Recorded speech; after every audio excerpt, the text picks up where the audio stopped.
Hi everyone, welcome to Journey to Home Sweet Home with Pearl. I don't know about you, but around this time of year, my kids just eat too many sugary treats.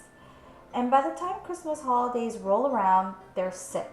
So today I'm showing you how I made these advent calendars for so cheap.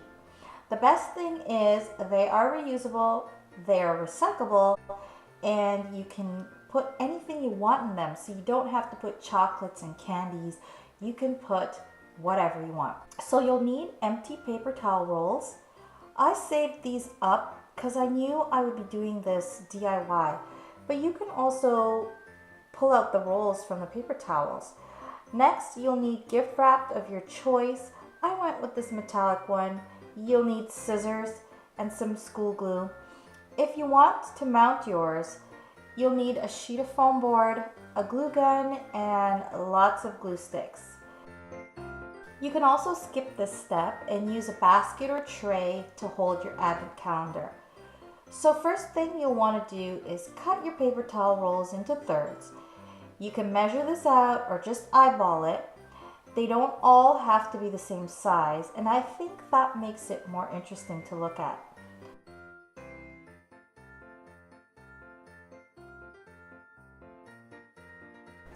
Next, measure out your wrapping paper by rolling it around your paper towel and then cutting a strip.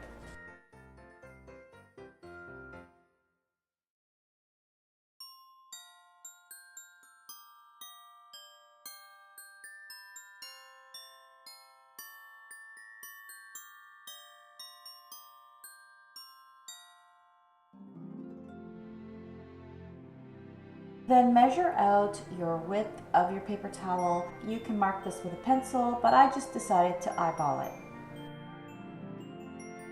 Don't worry if they don't all cover the roll to the very end, because we'll be folding the ends in anyways. Then you're going to want to roll your wrapping paper around your paper towel roll just until it's covered, and then cut it. Glue it with some school glue, making sure the glue go all the way to the edges and some parts of the middle. You may have to hold this down for a bit with your fingers so it can adhere.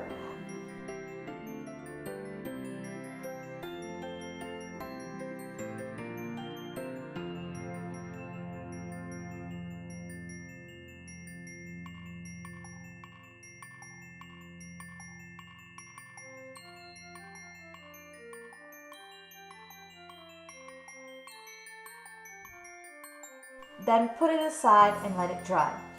Once it's dry, push the bottom center of the edges together about a little less than an inch in.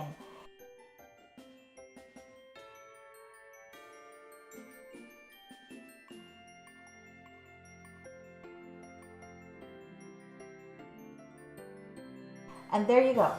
You can fill it with chocolate, candy, small toys. I like to go to the dollar store for those. You can fill it with activities or Christmas jokes as well. You can even put two things in your packet. Just make sure to leave some room to close your packet. Push the top edges together at the center, just like you did the bottom, and your packet is complete. Then repeat this 25 more times, or however many days are left till Christmas. You may want to do a 12-day countdown or whatever amount of days you want. Next, to number the packets, I looked at my calendar. I knew I wanted the Christmas activities to happen on the weekend when everyone had more time. So I numbered the packets that had activities in them with a corresponding Saturday or Sunday. You can number them by writing directly on them with a marker, or you can use stickers for this. I couldn't find stickers, so I opted to cut out little circles with a hole punch, write the number on, and glue it with some school glue. And here's a tip. If you have more than one child, make sure they are getting the same thing or same activity on the same day so you can coordinate it, and also to avoid any squabbles. For our activities, I included gingerbread house making, baking cookies, taking a drive to look at Christmas lights, making hot chocolate, playing outside, etc. You get the idea. And I have 2 printables linked down below with the Christmas activities and the jokes that I used with my kids. There are 3 sets in the printables. You can print them out, cut them, and just place them in your packets. All you have to do is get your treats and you're ready to go. For the remaining packets, I tried to alternate chocolate and toys. I usually put a joke with them as well.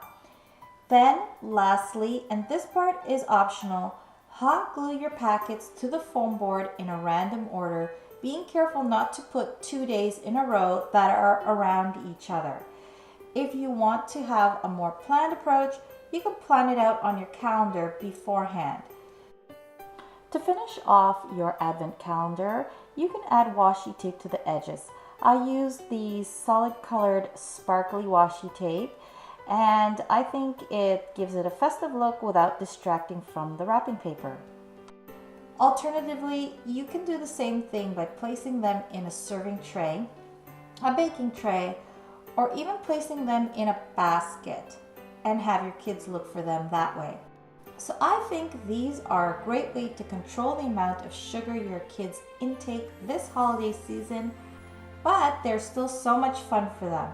I hope you enjoyed this DIY, and if you did, give it a huge thumbs up, subscribe for more DIY and home inspiration, and I'll catch you in the next one. Bye!